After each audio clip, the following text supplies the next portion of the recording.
statue that we can find that clearly shows an Olmec wearing some type of a flight suit. To me, this depicts nothing else but someone from Africa having visited Central America in a type of a flight suit and with some type of craft. You've got the legs here like in a modern-day astronaut suit, and there's also some type of a life support pack that's on his chest. There are 6 wings, and the head is clearly enclosed by a skull cap similar to modern-day astronauts. So what we have here, in my opinion, is nothing else but depictions of physical extraterrestrial encounters hundreds and, yes, even thousands of years ago. There is considerable evidence linking the Mayans and the Olmecs to extraterrestrial beings. You have at La Venta, many of the Olmecs wearing curious masks. Also at Tikal, they're wearing look like space masks with respirators.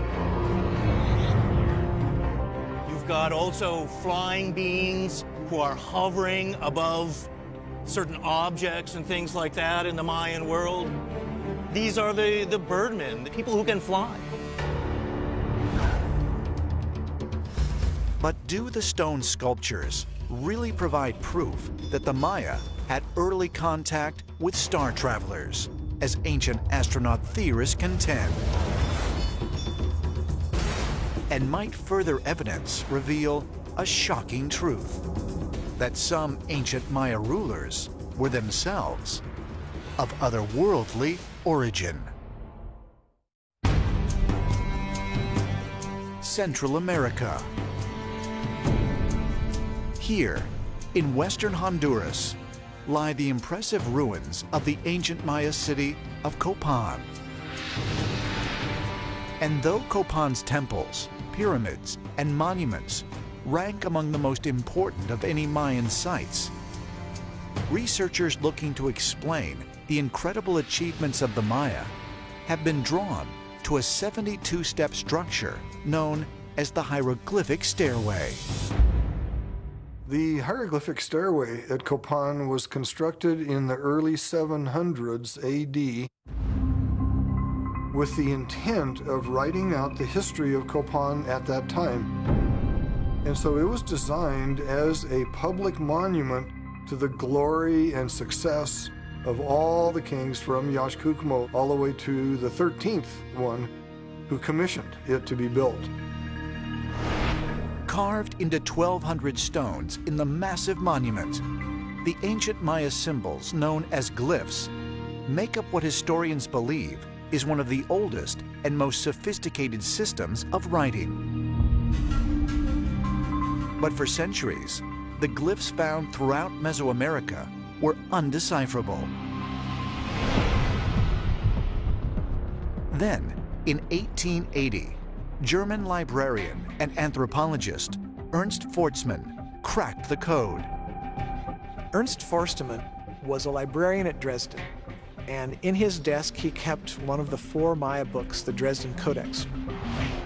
He was a brilliant mathematician and extremely logical and had enormous insights, and at a time when we couldn't read a single Maya hieroglyph, he was able to figure out the Maya calligraphy. Maya hieroglyphic writing is very robust, and that's because it uses really 2 components. There are logographs. Logographs are really pictures that represent entire words. So balam, for example, which is jaguar, could be written with just the head of a jaguar. On the other, we have these things that we call phonetic complements. And these are glyphs, they're images that represent sounds. According to interpretations of the hieroglyphic stairway, the glyphs chronicle not only the history, but also the origin of the ancient Maya rulers. The hieroglyphs are really attached to what was important to royalty at the time, and that was lineage, and the genealogies of the kings. They went out of their way to demonstrate how they were connected to their ancestors and the gods of their ancestors to establish their right to rule.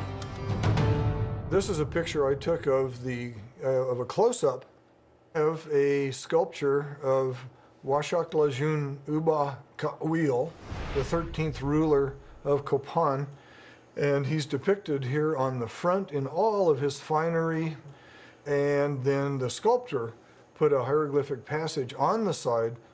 We don't think commoners could read, but all the elites could, and the king could. So he or another elite individual could come here and impress people by saying this demonstrates the semi-divinity of our king and his power to intercede between us and the heavens. But just what was the real source of power and authority behind the Maya priests and kings? Do the hieroglyphs reveal an otherworldly truth to their origin, as the Maya themselves maintain? Ancient astronaut theorists believe the answer is yes. What we have to think about today is, where did the origin of the priesthood come from? And the origin is nothing else but that the initial cabal of priests, they were all in contact with extraterrestrials, and that's why they were revered. Our ancestors thought they were gods because they didn't understand the nuts and bolts aspects behind those visits. But when it all comes down to it, it was all a huge misunderstanding and a way to keep the common people in place. In the beginning, the first ruler were gods, real descendants from the sky, extraterrestrials. But later, the priests and the rulers took the names of their ancestors' gods.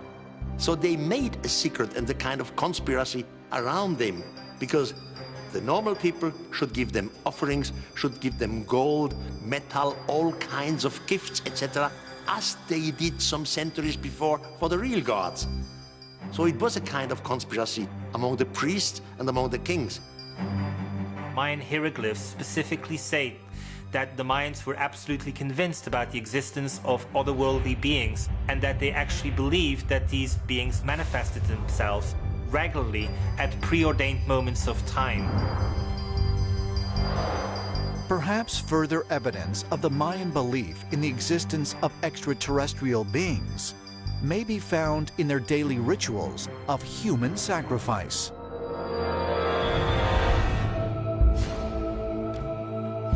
Scholars believe that blood offerings were seen as an act of devotion to the Maya rulers, who were assumed to be descendants of the gods. We know that the Maya practiced blood sacrifice because they were still doing it when the Spanish came. We have images on wall paintings, on vases, and in sculptures that show people letting their own blood and sacrificing other people.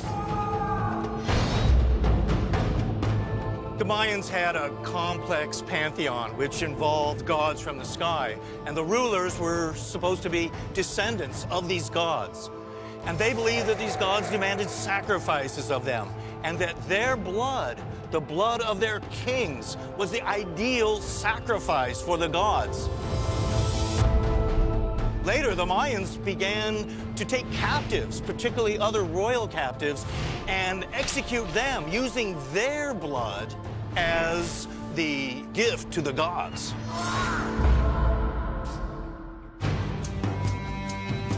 The ancient Maya were particularly worried that jaguar gods had come to Earth from somewhere else and had instructed them, and in return they had to make sacrifices to the jaguar gods, in particular heart sacrifices. We see hundreds, if not thousands, of people being dragged up the pyramids and really sacrificed. Definitely there is this absolute belief that the Mayans needed the intervention of the gods, and they believed that somehow sacrificing human beings was going to bring back the gods. It's very possible that this civilization, as cultured as they seem to have been, were also pretty barbaric. and this could have been their way of trying to offer the gods something.